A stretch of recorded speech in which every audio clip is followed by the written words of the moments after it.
ございます。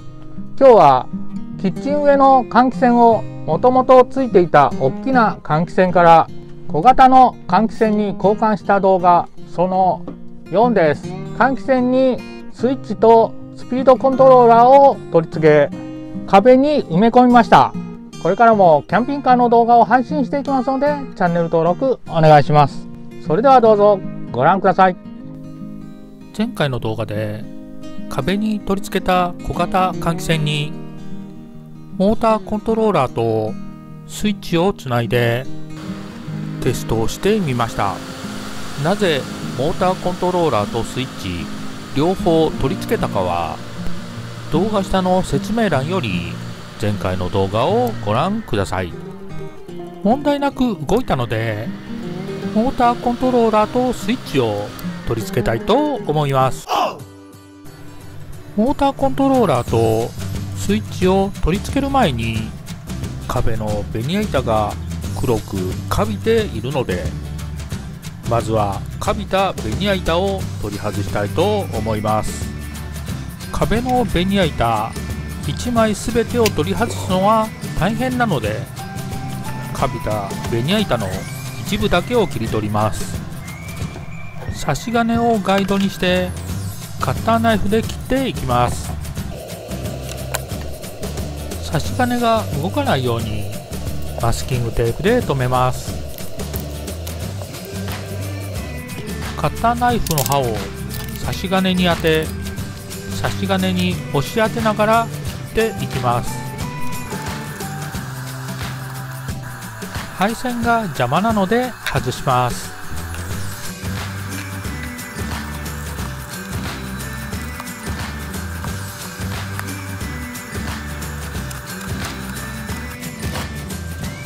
カビたベニヤ板を取り外します。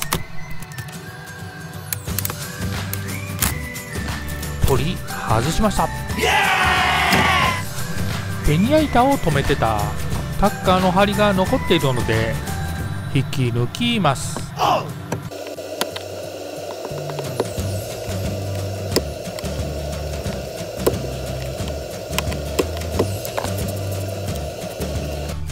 カビたベニヤ板を切り取ったのですが換気扇下のアルミフレームが右まで通っているかと思ったら右にはアルミフレームがありませんでした。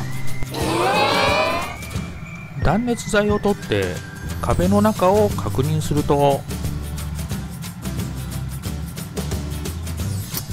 もう少し下のカーテンレールの奥にアルミフレームがありました。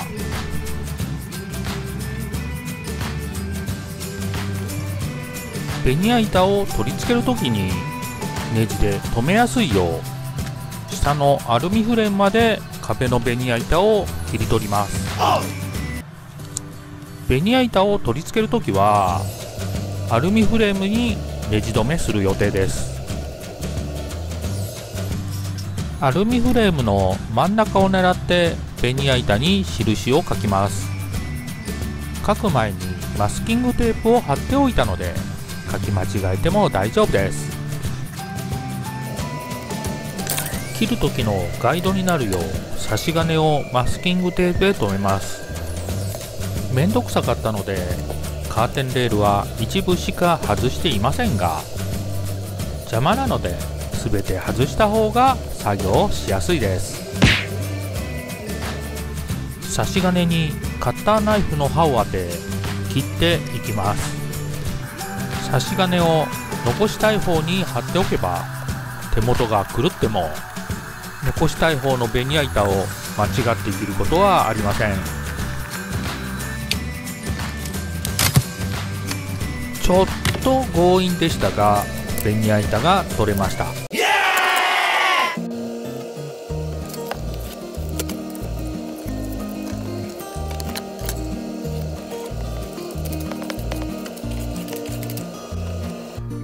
これで下はネジ止めできますが右側の土台がないので木材でベニヤ板を取り付ける土台を作りました。右側を塞ぐためベニヤ板を切って合わせてみました。木目調のシートは貼り直すので剥ぎ取りました。換気扇の周りをベニヤ板で塞ぐため、換気扇の上にも土台を作りました。あとは換気扇の周りを塞ぐベニヤ板を作るだけですが、2枚のベニヤ板で塞ぐより1枚で塞ぐ方がつなぎ目が少なくて綺麗だと思います。右下のアルミフレームは左まで通っているようなので、さらに換気扇下のベニヤ板を切ることにしました。差し金をガイドにするため貼り付けて、カッターナイフで切り取りました。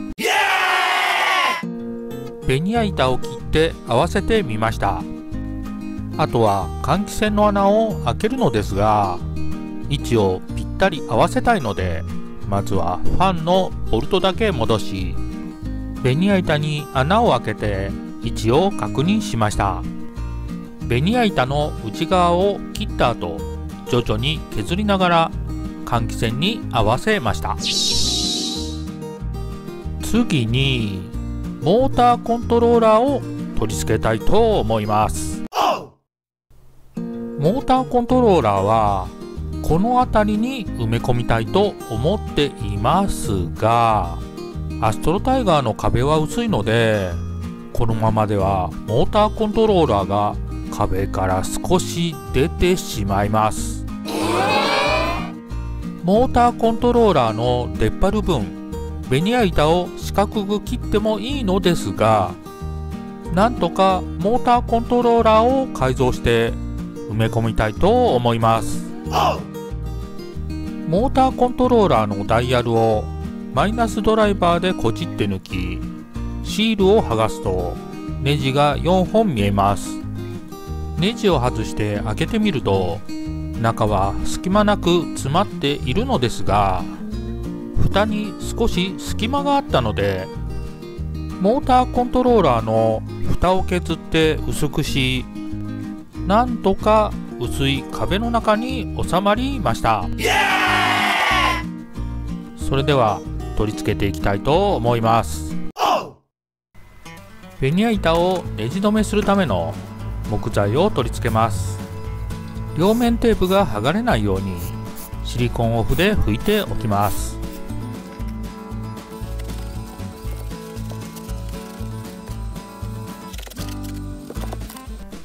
木材を両面テープで貼り付けます。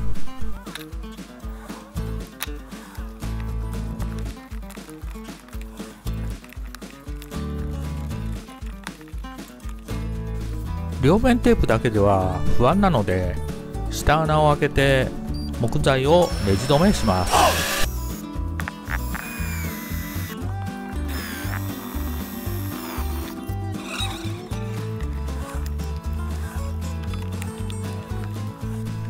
下をネジ止めするため、下穴を開けたいのですが、狭くてドリルが使えません。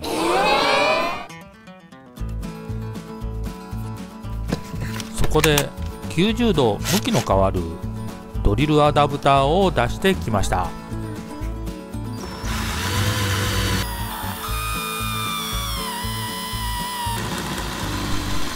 充電切れです。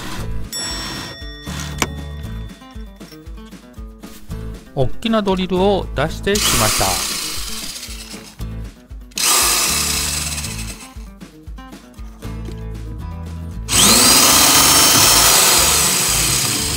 ドリルの刃を変えたら2秒で穴開きました。ネジで留めます。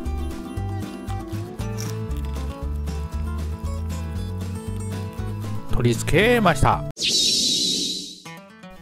もう一度シリコンオフで拭いて、モーターコントローラーを両面テープで貼り付けます。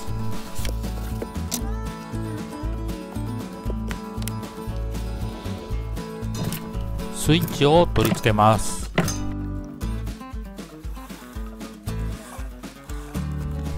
スイッチをどこに取り付けるか迷ってます。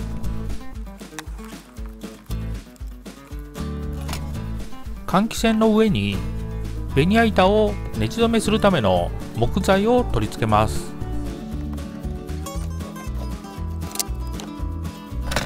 換気扇のファンモーターを取り付けます。換気扇の配線をモーターコントローラーの出力側につなぎます。配線はアルミフレームの穴を通します。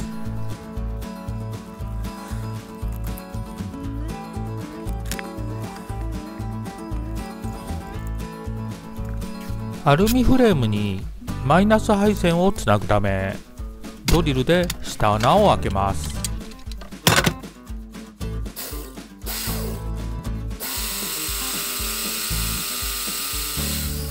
アルミフレームに開けた穴にネジを取り付けます。モーターコントローラーのマイナス配線とスイッチのマイナス配線をまとめてクワガタ端子を取り付けます。クワガタ端子を取り付けたマイナス配線をアルミフレームにネジで留めます。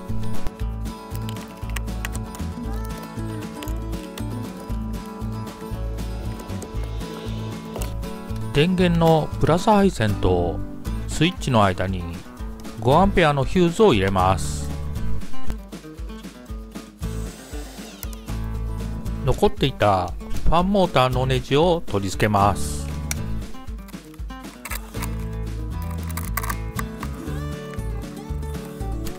スイッチを一旦取り外します。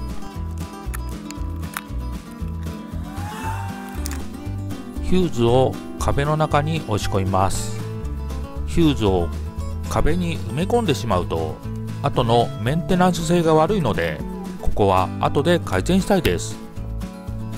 モーターコントローラーの軸にマスキングテープを貼り、マーカーのインクをつけます。ベニヤ板を取り付けて位置を移し、ベニヤ板に穴を開けます。モーターコントローラーの穴を開けたので合わせてみました。スイッチの位置に穴を開けます。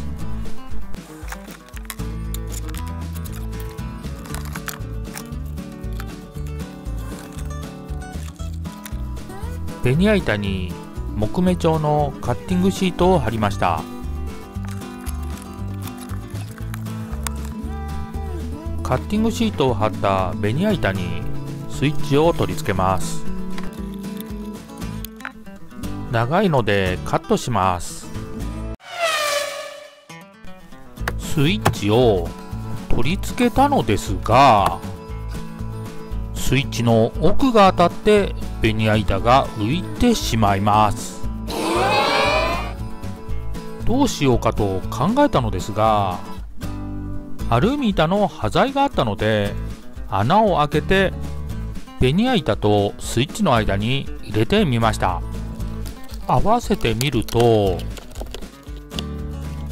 スイッチが浮くことなくいい感じです。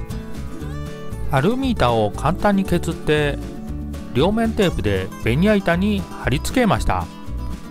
ですがモーターコントローラーのダイヤルスイッチを入れてみるとカーテンレールに当たります。そこでダイヤルスイッチの周りを切って一回り小さくしました。ダイヤルスイッチに白のマーカーで印を書いておきました。ベニヤ板にアルミフレームの位置を確認しながら下穴を開けネジで留めたら完成です。